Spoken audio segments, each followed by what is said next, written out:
Now, what we have tried to do is we have tried to build a small matrix here from our own experiences with our customers to build a business case for S/4HANA. So the question of why S/4HANA, should it be now? Is there a licensing impact, for example? Things like this. We have tried to bring it into a small sheet here, at least for the important functions that we come across with our customer base, and I thought it would be very relevant to share it with this group as well. Now, if you look at the pointers with Universal Journal, for example, yes, there is a huge impact. There is no license implications there.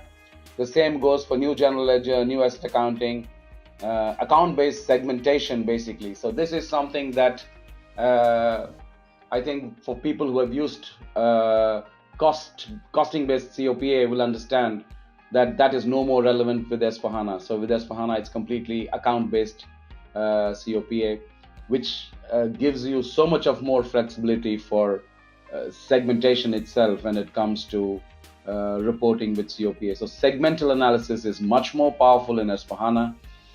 New asset accounting is really a nice piece of work, I should say, because if you remember in the old days with ECC, there was always differences between asset accounting and FI, and ECC used to be very flexible with that. Now that is gone. So it is going to be one version of the truth. I'll discuss this in the next slide. The same goes for the new GL as well.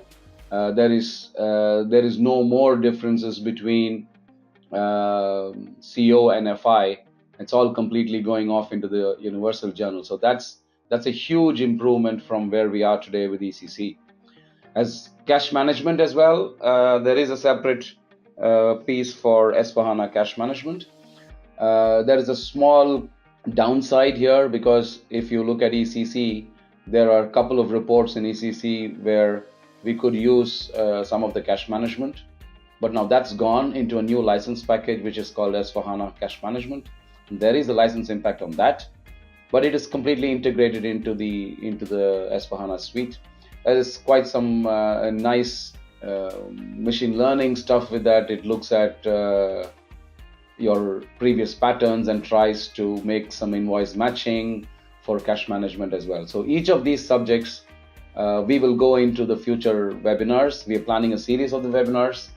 Each of this is going to have a separate webinar to explain it more in detail, because we thought that this list, at least to start with, would be a very good list for customers to spend more time on before they analyze what would be the license impact, what would be the real business impact, and then come to a conclusion. The same thing goes with spend analytics.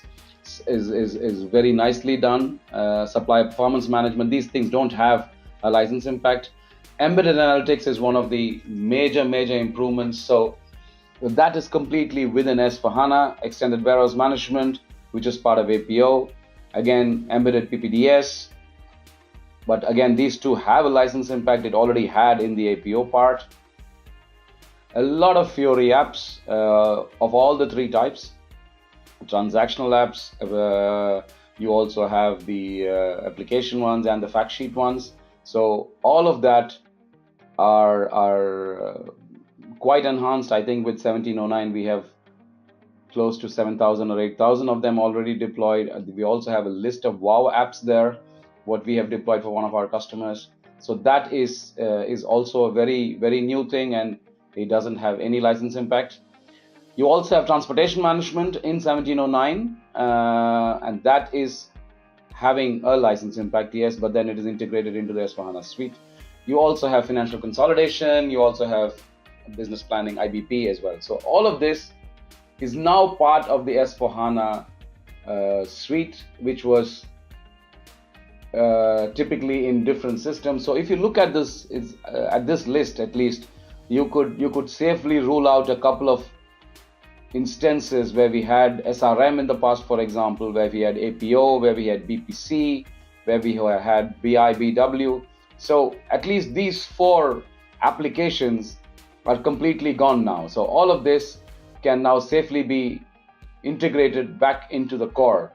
And we all know from our past experiences how difficult it was when we had a landscape that was ECC connected with SRM, with APO, with BPC, and with BIPO, BIBW, and we used to have either PI in between, or we used to have RFC layers in between. So that was a real complex landscape that we used to have in the past. So that is one of the major drivers for customers to look at S/4HANA itself, where a lot of this is integrated. But again, from a licensing standpoint,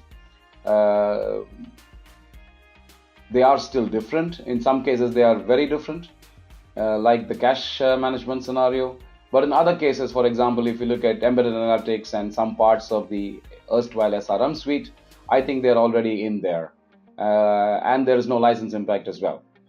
But some of the other parts of APO, they are in, but there is a license impact. And transportation management is very new. There are some parts of transportation management already outside. But then to have an integrated scenario in one single system, to have your entire supply chain planning, advanced planning, manufacturing, right up till freight forwarding, transportation management, where you collaborate with all of your transportation stakeholders, all of that is now embedded into the core itself. So that's one huge advantage of S/4HANA 1709. Let me repeat again. So each of these topics would be covered in future webinars. We're planning a series of these. This is just the first one where I'm just going through with the high-level highlights of what we think are more important for customers